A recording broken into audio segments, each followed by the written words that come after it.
어찌하여 전능자는 때를 정해놓지 아니하셨는고 그를 아는 자들이 그의 날을 보지 못하는고 어떤 사람은 땅에 경계표를 옮기며 양떼를 빼앗아 기르며 고아의 나귀를 몰아가며 과부의 소를 볼모 잡으며 가난한 자를 길에서 몰아내나니 세상에서 학대받는 자가 다 스스로 숨는구나. 그들은 거친 광야의 들나귀 같아서 나가서 일하며 먹을 것을 부지런히 구하니 빈들이 그들의 자식을 위하여 그에게 음식을 내는구나. 밭에서 남의 꼴을 베며 악인이 남겨둔 포도를 따며 의복이 없어 벗은 몸으로 밤을 지내며 추워도 덮을 것이 없으며 산중에서 만난 소나기에 젖으며 가릴 것이 없어 바위를 안고 있느니라. 어떤 사람은 고아를 어머니의 품에서 빼앗으며 가난한 자의 옷을 볼모 잡음으로 그들이 옷이 없어 벌거벗고 다니며 곡식 이삭을 나르나 굶주리고 그 사람들의 담 사이에서 기름을 싸며 목말라 하면서 술틀을 밟느니라.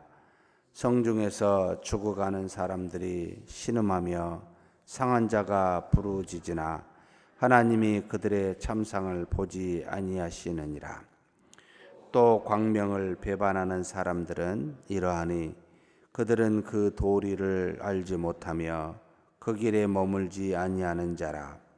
사람을 죽이는 자는 밝을 때에 일어나서 학대받은 자거나 가난한 자를 죽이고 밤에는 도둑같이 되며 간음하는 자의 눈은 저물기를 바라며 아무 눈도 나를 보지 못하리라 하고 얼굴을 가리며 어둠을 틈타 집을 뚫는 자는 낮에는 잠그고 있으므로 광명을 알지 못하나니 그들은 아침을 죽음의 그늘같이 여기니 죽음의 그늘의 두려움을 알미니라. 그들은 물 위에 빨리 흘러가고 그들의 소유는 세상에서 저주를 받나니 그들이 다시는 포도원 길로 다니지 못할 것이라. 가뭄과 더위가 눈 녹은 물을 곧 빼앗나니 수월이 범자에게도 그와 같이 하느니라. 모태가 그를 잊어버리고 구더기가 그를 달게 먹을 것이라. 그는 다시 기억되지 않을 것이니 부리가 나무처럼 꺾이리라. 그는 임신하지 못하는 여자를 박대하며 과부를 선대하지 아니한도다. 그러나 하나님이 그의 능력으로 강포한 자들을 끌어내시나니 일어나는 자는 있어도 살아남을 확신은 없으리라. 하나님은 그에게 평안을 주시며 지탱해 주시나 그들의 길을 살피시도다.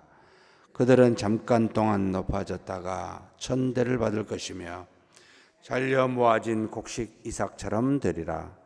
가령 그렇지 않을지라도 능히 내 말을 거짓되다고 지적하거나 내 말을 헛되게 만들 자 누구랴. 아멘. 욥이 계속해서 대만 사람 엘리바스의 대답에 대해서 답변하고 있는 내용 중에 두 번째 장이 되겠습니다. 욥이 두려운 것은 흑암이나 어둠이 아니라 곧 본인에게 닥친 환난이나 고통이 아니라 하나님이었습니다. 하나님이 자신의 마음을 약하게 하시고 하나님이 자신에게 전능자가 자신을 두렵게 했다라고 23장 16, 17절에 나타납니다. 사실 우리가 어려움과 환난을 만날 때 굉장히 깊은 고통을 당할 때 그 깊은 고통의 원인이 무엇인가 이렇게 살펴보면 환난이지만 환난으로 말미암은 고통이지만 사실은 정말 어려움 그 고통스러움은 그렇게 주신 하나님이 도대체 무슨 뜻입니까? 도대체 하나님은 나와 동행하시며 이 모든 것이 다 하나님이 하셨을 텐데 그 뜻이 뭡니까? 그걸 알지 못하여 영적인 갈등을 할 때가 굉장히 괴롭습니다. 어찌하여 하나님 이런 사람이 이 땅에서 고난을 받게 하십니까? 그리고 어찌하여 이 고난이 빨리 끝나지 아니하고 열심히 믿음으로 사는 사람에게 끊이지 않고 오게 됩니까? 라고 하는 묻는 질문에 답을 얻지 못할 때요. 내가 내 환난으로 인하여 하나님께 물었는데 도대체 답이 없을 때요. 이게 엄청난 고통을 주는데 지금 욥도 동일한 고통을 갖고 있습니다.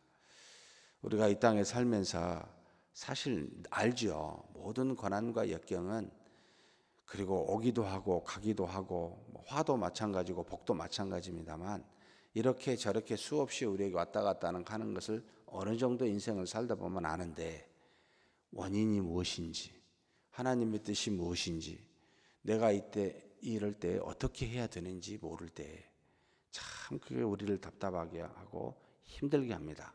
그런데 욥의 세 친구는 내가 받는 고통이 야, 너 때문이다. 너의 죄악 때문이다 라고 말하는 게 너무 힘든 겁니다. 도대체 나는 그렇게 느끼지 못하겠다는 거예요. 나는 그렇게 내가 평생에 그런 삶을 살지 않느냐 했기 때문에 그 말을 받아들이지 못하는 겁니다. 그러면서 지금 24장의 욥이 한 3가지 정도로 자신이 생각한 부분들을 지금 표현하고 있습니다. 1절에서부터 12절까지는 이 세상에는 악인이 악을 행하며 누리고 살고 있고 그 악인 때문에 가난하고 학대받은 자가 있는데 이 악인에게 보통을 받고 살고 있다. 그래서 악인이 잘못되고 의인이 복을 받는 그런 세상이 아니다. 가만히 한번 살펴봐라. 지금 그렇게 말하는 겁니다. 어떻게 이게 공정한 세상이라 할 수 있느냐. 가만히 세상을 보면 악인이 더 떵떵거리고 살고 그 사람 때문에 고통받는 가난한 학대받은 사람들은 정말 힘들게 살고 있다. 이것이 지금 세상이다. 이렇게 이야기를 먼저 하고요. 그리고 13절에서 17절까지는 이렇게 악인은 죄악을 저질러도 그 죄악에서 돌이키지도 않고 알지도 못하고 살고 있다. 저들에게 도대체 하나님은 왜 가만히 계시느냐. 확 그냥 심판 한번 확 하시면 얼마나 속이 시원할까 하고는 생각이 드는데 도대체 내비두신 것 같다. 이게 뭐냐. 이런 지금 답답한 심정을 가지고 표명하고 있습니다. 그러면서 18절에서 25절에 이렇게 말하는 겁니다. 그러나 악인은 언젠가는 심판을 받을 것임을 알고 있다는 겁니다. 지금 이 땅에서는 아닌데 언젠가는 심판받을 것이라고. 우리가 한번 24장요 22절에서부터 25절까지 한번 같이 읽겠습니다. 그러나 하나님이 그의 능력으로 강포한 자들을 끌어내시나니 일어난 자는 있어도 살아남을 확신은 없으리라. 하나님은 그에게 평안을 주시며 지탱해 주시나 그들의 길을 살피시도다. 그들은 잠깐 동안 높아졌다가 천대를 받을 것이며 잘려 모아진 곡식 이삭처럼 되리라. 가량 그렇지 않을지라도 능히 내 말을 거짓되다고 지적하거나 내 말을 헛되게 만들 자 누구랴. 언젠가는 심판받는다는 겁니다. 사랑하는 성도 여러분, 이 24장을 우리가 보면서 우리는 어떤 자세, 어떤 마음을 갖는 것이 바람직할까 이런 생각을 하지 않을 수가 없습니다. 하나님께서 이 세상이라고 하는 우리가 살고 있는 현재 육체를 가지고 있는 이 세상이라고 하는 것은 이것만 바라보면 절대 공정하고 공평한 세상이라 할 수가 없습니다. 그런데 하나님이 이 세상 뒤에 저 세상이 있습니다. 해 아래 밑에 해 위가 있습니다. 하나님이 심판하신 이후의 영원한 삶까지를 전체를 생각하면 너무나도 공정한 심판이요 세상입니다. 이 세상에는 이 세상만 있다면 우리는 정말 불쌍한 자입니다.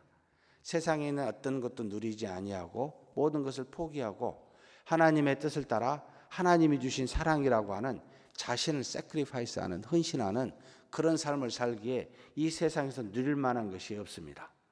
그런데 그 뒤에 있는 삶을 알기에 이 세상에서 어떻게 사느냐에 따라 저 세상이 달라지기에 그것 때문에 굉장한 심판과 복이 있음을 알기 때문에 공정하다라고 느끼게 됩니다. 사랑하는 성도 여러분, 이 땅에 하나님께서 복과 화를 가지고 다 심판하셨다면 저 세상에 무슨 심판이 있겠습니까? 이미 하신 심판 때문에 하실 필요가 없게 된 것이지요. 지금은 그래서 하나님께서 우리에게 긍휼과 자비로 사랑으로 대하여 우리에게 기회를 주고 있는 놀라운 시간입니다. 놀라운 기간입니다. 그 뒤에는 하나님의 의에 따른 우리의 행함에 따른 심판이 반드시 있습니다. 그래서 어떻게 사느냐에 따라 하나님의 주신 복과 화가 달라진다는 겁니다. 그렇다면 어떻게 사는 것이 맞는가?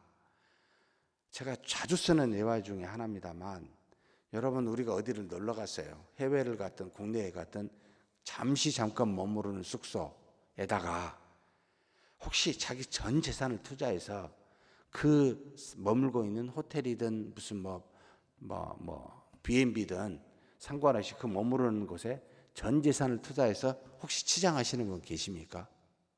아무도 없지요. 왜 그렇게 안 합니까? 잠깐 있다가 다시 돌아올 걸 아니까지요. 그렇잖아요. 그게 집이 아니고 우리가 사는 집이 지금 여기니까 집에다 투자를 해야 되잖아요. 잠시 머무르는 것에 투자한 사람은 바보잖아요. 하나님이 우리에게 말합니다. 너희 인생이 아침에 안개와 같이 있다가 잠시 사라지는 인생이라고. 잠깐 있다가 가는 인생이 지금의 삶이라고. 그 이후에는 영원한 삶이 있을 거라고. 그런데 이 인생에다가 전 재산을 투자해서 여러분 그것에다가 다 모든 것을 투자한다면 그건 얼마나 어리석고 바보가 되겠습니까? 아니잖아요.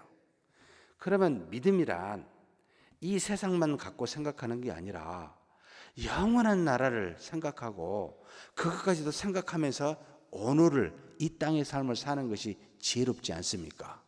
저와 여러분이 오늘 하루를 24시간 똑같이 주어졌습니다. 어떻게 사느냐가 여러분 뒤에 영원한 나라의 삶에 상당한 영향을 주고 좌우된다는 걸 생각하면 어떻게 사는 게 맞겠습니까? 그래서 예수님이 사는 동안 기쁨과 즐거움을 누리며 살았겠습니까? 아니면 고난에 참여해서 한 사람이라도 영적으로 그들을 구원하여 자신의 사랑으로 하나님의 은혜를 주어 그들을 변화시키고자 살았습니까? 너무나 답은 간단합니다. 어떻게 사는지는 우리에게 너무나 간단합니다. 여러분, 우리의 안식과 낙을 여기다 두지 마십시오. 이 세상에 두지 마십시오. 여기다 그걸 투자해버리면 저 세상에서는 그만큼 없어집니다. 이것을 지금 말해주고 있는 겁니다. 이 욥은. 그런데 욥의 세 친구는 이 땅이 복과 화로 너의 의와 죄로 나눠진다. 하나님이 그렇게도 하십니다. 사랑하는 자에게는 그렇게 안 하시고요. 사랑하는 오히려 때리셔요. 계속 잘못하면. 고난을 주고 힘들게 하고 하나님 앞에 매달려 기도하고 그런 사람에게 긍휼을 베풀고 그런 사람에게 사랑을 베풀 수 있는 길들을 계속 인도하십니다. 그래서 예수님의 제자들이나 예수님을 사랑한 모든 사람은 제명에 산 사람이 없이 다 죽었고요. 그리스도를 진심으로 사랑한 사람은 항상 고난 속에 사는 사람들입니다. 그렇다면 우리가 어떤 삶을 살아야 되는가? 어떻게 내가 하나님 앞에 기도해야 되는가? 예수님이 산상수훈의 팔복을 말할 때 어떤 사람이 복이 있다 하는가? 이것을 고민하지 않을 수가 없습니다. 저와 여러분이 육체가 있어 편하게 살고 싶고 어디든지 놀러 가고 싶고 무엇이든지 좀 유익하고 편안한 삶을 살고 싶지 않은 사람이 어디 있습니까? 그런데 이게 하나님의 뜻이 아니라는 거였습니다. 아무리 봐도 그래, 잠깐 있는 세상에 조금 더 하나님 앞에 내가 그리스도와 같이 내 삶을, 내 육신을 바치는, 드리는 사랑으로 살자. 내가 좀 더 덜 자고 좀 더 덜 먹고 조금 더 힘들게 살자. 할 수만 있다면 감당할 만한 그와 같은 시험과 고난 속에서 내가 살아보자. 이것이 믿음의 삶이지 않느냐. 이걸 지금 가르쳐 줍니다. 언젠가는요, 저와 여러분은 다 악인과 함께 심판을 받습니다. 반드시 옵니다만 지금은 아니라는 겁니다. 사랑하는 성도 여러분, 욥이 이 환난 속에서도 하나님의 뜻이 무엇인지 모르지만 인내하면서 언젠가는 악인도 심판할 것이지만 지금의 악인들이 복을 받고 잠깐 높이 서 있는 것을 부러워하지 말자. 저와 여러분은 고난받는 것을 오히려 택하여 영원한 하나님의 나라에서 복을 받는 믿음의 사람이 되시길 주의 이름으로 축복합니다. 하나님 아버지, 감사합니다. 왜냐하면 주님께서 어떻게 살았는지를 주님을 믿는 자로 하여금 깨닫게 해주시니 감사합니다. 세상을 돌아보면 악인이 승승장구하고 큰 소리치며 돈이면 무엇이든지 할 수 있어 돈을 잡고자 안달이 나 있는 이 세상에 우리는 하나님만 바라보며 하나님만 붙잡으며 그 하나님으로 하여금 우리 안에서 머물게 하사 이 땅의 고난과 역경도 마다하지 아니하고 받을 만한 그와 같은 믿음을 우리에게 허락하여 주시니 감사합니다. 하나님 아버지, 이 땅에서 복되기보다는 저 세상에서 복된 자가 되게 하여 주시옵소서. 이 땅에서 우리가 살며 소망을 두기보다는 비록 우리 육신은 이 땅에 머물지만 저 세상에 소망을 주며 사는 우리가 되게 하여 주옵소서. 오늘 하루의 삶이 영원한 삶에 어떻게 될지를 하나님 여러 가지 이 모양 저 모양으로 영향을 주고 좌우된 줄 믿사오니 오늘을 그리스도와 같이 또 믿음의 선조들과 같이 사는 우리가 되게 하여 주시옵소서. 다만 하나님, 이 땅에 사는 것이 힘들고 역경이 있고 고난이 있기에 감당할 만한 것만 주시되 인내하며 오래 참으며 주님이 주시는 마음속에 평안을 누리며 그렇게 믿음으로 사는 우리 모두가 되게 복내려 주시옵소서. 우리 주님 예수님의 이름으로 기도하옵나이다. 아멘.